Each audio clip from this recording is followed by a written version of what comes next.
Hello hello hello. तो सभी को नमस्कार। इस शॉर्ट वीडियो में बात करूंगा मैं E1CV मैकेनिज़्म के बारे में। काफ़ी लोगों को इसके बारे में पता नहीं होता है। और अगर आप एग्ज़ाम्स देखेंगे जेई मेंस वगैरह तो उसमें इसके बेसिस पर क्वेश्चन आता है और लोग इसको डायरेक्ट बीटा एलिमिनेशन से करके गलत प्रोडक्ट फॉर्म कर देते हैं और जिस कारण से क्वेश्चन गलत हो जाता है। मैंने भी किया था, तो मैं बता रहा हूँ आपको कि मेरा भी इसी कारण से एक बार क्वेश्चन गलत हुआ था। तो E1CV के बारे में थोड़ा बहुत बताऊँगा मैं आपको। देखो, E1CV मैकेनिज़्म है तो बीटा एलिमिनेशन ही। देखेंगे आप, बात करेंगे हम E1CV मैकेनिज़्म के बारे में। ठीक है, E1CV जो मैकेनिज़्म होता है एल्कीन फॉर्मेशन का, तो बात तो हम इसी के बारे में करेंगे। लेकिन है तो ये बीटा एलिमिनेशन ही। सबसे पहले लिख देता हूँ कि है तो बीटा एलिमिनेशन ही है, लेकिन ये थोड़ी डिफरेंट तरह की बीटा एलिमिनेशन है।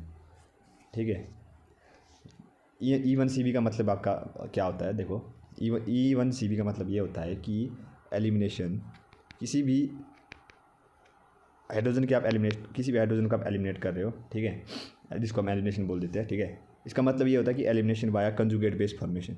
कंजुगेट एसिड बेस आपको पता होगा क्या होता है। ठीक है, कंजुगेट बेस फॉर्मेशन। ठीक है, समझाएंगे। थोड़ा लंबा रहेगा वीडियो, शायद 8-10 मिनट की वीडियो जाएगी ये। ठीक है, तो ये E1CV की मैंने बात की।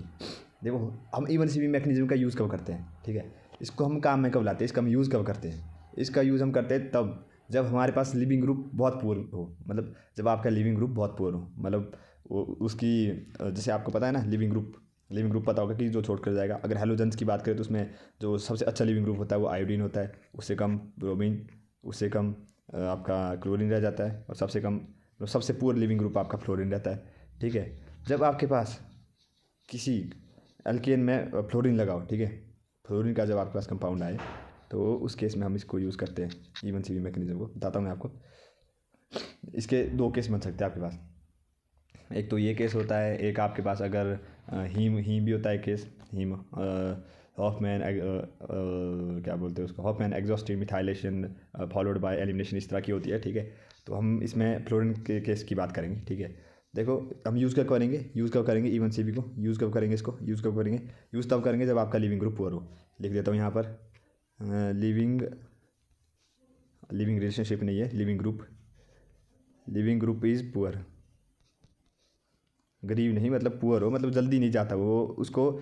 जब ट्रांजिशन स्टेट बनती है ना, जब आप सिंपल बीटा एलिमिनेशन करते हो तो उसमें जब ट्रांजिशन स्टेट बनती है, तो उस ट्रांजिशन स्टेट में जब आपका बॉन्ड ब्रेकिंग होती है, जब बॉन्ड ब्रेकिंग इस तरह से जब बॉन्ड ब्रेकिंग, बताता हूँ आपको, इस तरह से जब बॉन्ड ब्रेकिंग हो रही होती है, क्योंकि अगर आपको बीटा एलिमिनेशन का पता हो तो वहाँ पर जो आपका कार्बन है, जो कार्बन एटम है, कार्बन एटम है, ठीक है, वो पेंटावेलेंट हो जाता है ट्रांजिशन स्टेट में। ठीक है, तो उसमें क्या होता है कि इधर से बॉन्ड, एक तो बॉन्ड टूट रहा होता है, बॉन्ड फॉर्मेशन हो रही होती है इस तरह से।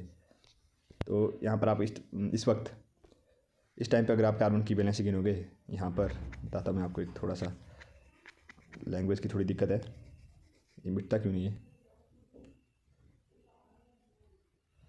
ये, एक मिनट।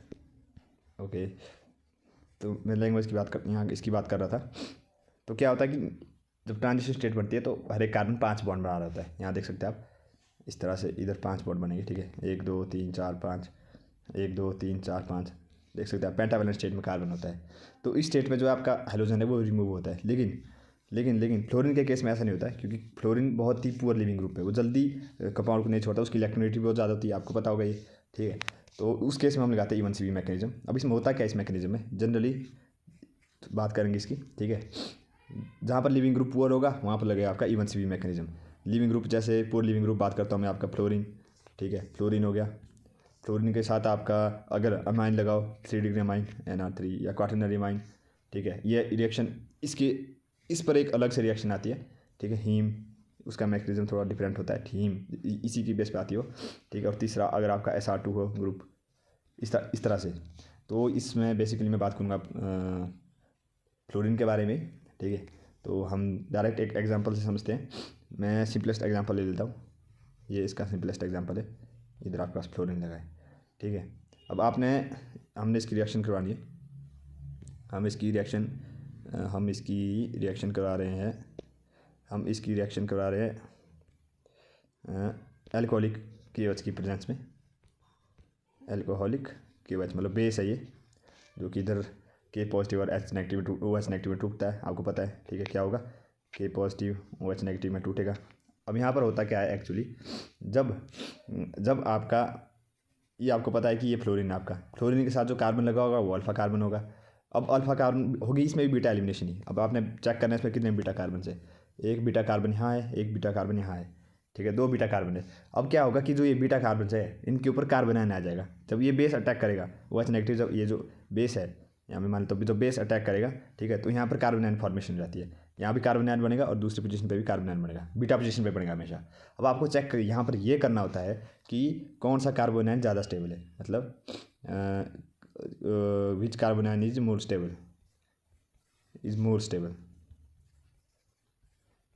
More stable. जो कार्बन आयन आपका ज़्यादा स्टेबल होगा वो वाली एल्कीन आपकी फॉर्म होगी, मतलब वो वाली एल्कीन आपकी मेजर प्रोडक्ट होगी। कैसे, देखो मैंने ये एग्जांपल लिया ना, इधर मैंने ये वाला एग्जांपल लिया है। ठीक है, ओके, तो मैं इसमें मैं बना देता हूँ भाई, बता देता हूँ आपको कि कौन सा जो आपका ज़्यादा स्टेबल रहेगा कार्बन आयन। एक कार्बन आयन आपका इधर फॉर्म होगा, एक इधर फॉर्म होगा। ठीक है, दोनों बीटा पोजीशन है ना, ये अल्फा पोजीशन है, ये बीटा किसके रिस्पेक्ट में, फ्लोरीन के रिस्पेक्ट में, अल्फा और बीटा, ये फ्लोरीन के रिस्पेक्ट में बता रहा हूँ मैं। ओके, तो जब आपके यहाँ पर कार्बन आयन की फॉर्मेशन हुई, ठीक है, तो कार्बन आयन की स्टेबिलिटी आपने देखनी है। अब कार्बन आयन की स्टेबिलिटी आपको पता होगी, कैसे कार्बन आयन की स्टेबिलिटी देखते हैं हम। अगर हमने कार्बन आयन की स्टेबिलिटी देखनी है, तो हमें -I इफेक्ट को रेफर करना पड़ता है। ठीक है, या -R इफेक्ट को रेफर करना पड़ता है। ओके, तो देखो आप यहाँ पर जो ये वाला बीटा कार्बन है, इस बीटा कार्बन के पास यहाँ पर मिथाइल लगा है, दिख रहा होगा आपको, मिथाइल, इधर मिथाइल लगा है। ठीक है, मतलब CH3 लगा है या Me लगा है, मिथाइल है ये। ठीक है, मिथाइल लगा है। मिथाइल कैसा ग्रुप है, मिथाइल एक +I ग्रुप है, प्लस आई ग्रुप होने की वजह से ये वाला जो कार्बन आयन है वो कम स्टेबल है as compare to this carbon ion. ठीक है, इस कार्बन आयन की तुलना में ये कार्बन आयन बहुत कम स्टेबल है। तो जिस कारण से एल्केन तो आपकी दोनों फॉर्म होगी, जैसे मैं एल्केन बना देता हूँ इसकी। यहाँ देखते हैं आप, यहाँ देखिए, यहाँ आपके पास इस तरह से था ना कुछ, ये देखो एल्केन बनाएगा इसकी, तो 2 एल्केन बनेगी। इसमें आप कभी भी सेट जेफ रूल मत लगाना, गलत हो जाता है क्वेश्चन, क्योंकि हम कई जगह कई किताबों में दिया होता है। ठीक है, गलत हो जाता है वो क्वेश्चन। एक एल्किन तो आपकी ये फॉर्म होगी, ठीक है, और एक एल्किन आपकी ये फॉर्म होगी। अब इसमें ज़्यादा स्टेबल एल्किन कौन सी होगी, ज़्यादा स्टेबल एल्किन ये वाली होगी, एंड इसको हम मेजर प्रोडक्ट कहेंगे। तो ये है E1CB मैकेनिज्म फ्लोरीन के केस में, इस तरह से होता है। हमेशा आपने याद रखना है, जब भी आपका पूर लिविंग ग्रुप हो तो E1CB मैकेनिज्म लगता है। ओके, तो हमने इसको मेजर प्रोडक्ट बोल दिया। अगर मान लीजिए आपके पास फ्लोरीन ना होता, फ्लोरीन की जगह आपके पास मान लीजिए क्लोरीन होता, मान लीजिए अगर आपके पास, मैं सेम एल्किन लेता हूँ और यहाँ पर लेकिन आपके पास क्लोरीन होता, अगर यहाँ पर आपके पास क्लोरीन होता तो जो ये वाली एल्किन है आपकी, कौन सी वाली, ये वाली alkene, this will be major product, ये मेजर प्रोडक्ट होती इस केस में, क्लोरीन के केस में, क्योंकि क्लोरीन एक अच्छा लिविंग ग्रुप है। ठीक है, जल्दी छोड़ देता है। ठीक है, जल्दी जो है यहाँ से लीव कर देता है, ये बॉन्ड वापस ले लेता है, अपना इलेक्ट्रॉन वापस ले लेता है और चले जाता है, HCl बना देता है आगे। Okay, sorry KCl। तो इस तरह से E1CB मैकेनिज़्म को हम करते हैं। तो ये मैंने आपको बता दिया, थोड़ा सा 8 मिनट की वीडियो भी हो गई है। कुछ समझ आया होगा तो बहुत बढ़िया, नहीं आएगा तो भी कोई बात नहीं। धन्यवाद।